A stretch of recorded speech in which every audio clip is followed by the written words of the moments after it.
Hello, and welcome to this video tutorial on C. Well, actually, it's not really a tutorial, it's more of an overview of how the program works. And in the next 20 seconds, I'm going to blow your socks off with just how really cool this program is. I've chosen some keywords. I'm going to choose a couple of websites here. Facebook, MySpace, Twitter. The advanced options I'm going to leave as default for now, and I will follow up tutorials with respect to what all this means. But for now, let's just start an extraction. Call this test, and I'm going to choose status results oriented mode. And what that mode does is it visually shows you the email addresses as they're being extracted. Now, the program is started, and it revolves around kind of four things. There's a page number, a keyword, a website, search criteria. You don't actually have to choose any keywords. You can just scrape a website for emails. Search criteria, for lack of a better term, is an SMTP provider, or a intelligent means of deriving an email address. So right now it's focused on Gmail, at gmail.com. It's grabbing at gmail.com email addresses. That's just from the default list. You can choose your own. You can choose Hushmail. What's Hotmail right now? And also something called general interest, or what I like to call mom and pop, which are not major SMTP providers. So we use things like my email address is, email me at, an intelligent way of trying to derive an email address from a web page where somebody might post their email. Somebody might post, my email address is, followed by their email address. And you'll see shortly just how effective it is. This program has got three unique qualities that make it, in my opinion, superior to any email extractor that exists on the market today. The first thing is the speed. Social Email Extractor flies. Since I've been on here, we've got 2,000 email addresses. We're still on our first keyword, our first website. Quality. This program is designed to cross-reference specific tags, HTML tags, in terms of getting a niche. There's a relevance with the keyword and the website with respect to the email that is being scraped. The third factor is quantity.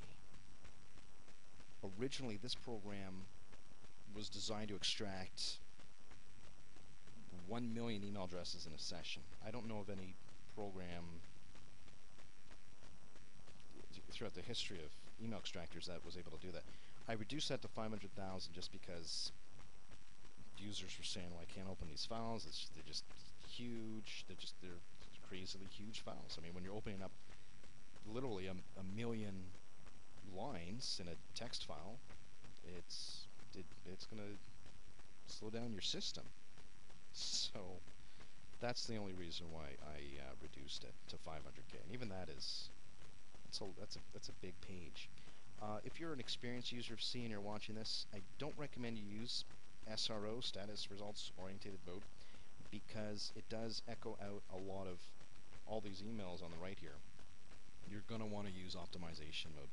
This mode is only intended for lists of up to 100K, and I've decided to keep it because the original release of the program had an interface like this where you could see the emails being extracted.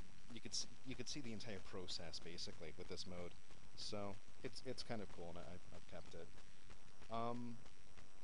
With Social Email Extractor, there's some things I'll talk briefly about the advanced options. In terms of the search criteria, it is able to decipher, John _ at, but not even the at symbol. It could be AT _ hot. It can take variations of users intentionally trying to hide email addresses within pages, within blogs, within Facebook, within whatever. And it's smart enough to decipher that it's an email and then convert it to an email address for you.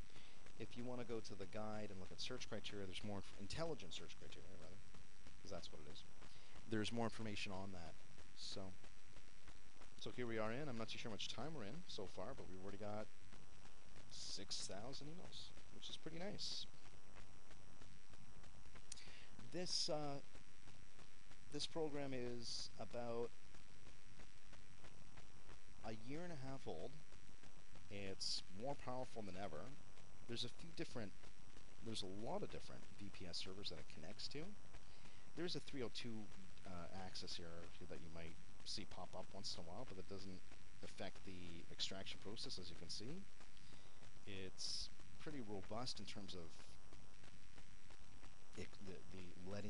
letting it do its thing. I mean, you could fill up some keywords, fill up some websites, let it run overnight, and wake up to 100K emails.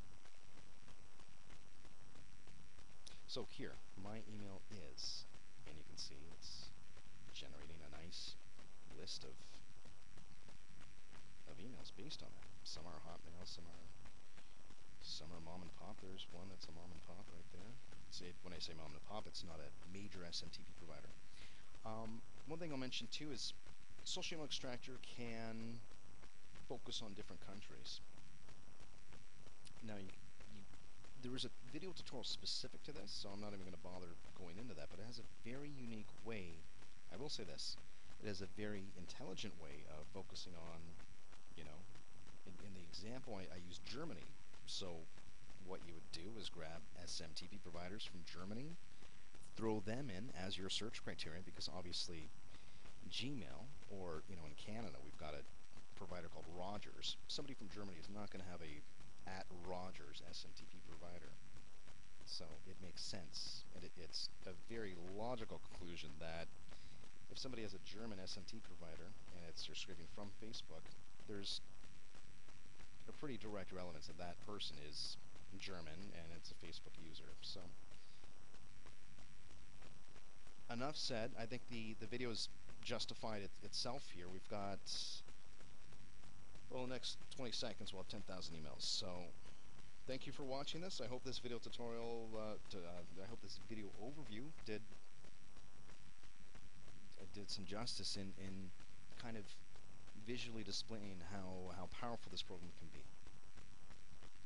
Thank you.